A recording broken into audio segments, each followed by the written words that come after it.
యోహాను సువార్త 19వ అధ్యాయం 21, 22 వచనములు. నేను యూదుల రాజునని వాడు చెప్పినట్టు వ్రాయము గాని యూదుల రాజు అని వ్రాయవద్దని యూదుల ప్రధాన యాజకులు పిలాతుతో చెప్పగా, పిలాతు నేను వ్రాసినదేమో వ్రాసితినెను.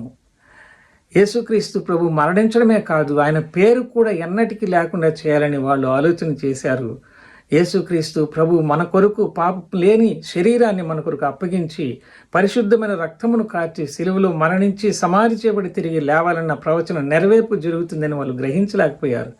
దానియేలు గ్రంథం 9వ అధ్యాయం 26వ వచనంలో అభిషిక్తుడు ఏమీ లేకుండా కొట్టివేయబడతాడన్న మన కోసమైనటువంటి ప్రవచనం నెరవేర్పు అని వాళ్ళు గమనించలేకపోయారు. రాబోయే దినాల్లో మెస్సియాగా అభిషిక్తుడుగా ఆయన రాజులకు రాజుగా వచ్చి 1000 ఏండ్ల పరిపాలనలో ఆయన మీద ఆధారపడాలని కూడా వాళ్ళు గ్రహించలేకపోయారు. యేసు ప్రభుని నమ్మిన మనం ఎంతగా తగ్గించబడితే అంతగా దేవుడు హెచ్చించేవాడుగా ఉన్నాడు. సంతోషముతో ఆరాధన చేద్దాం.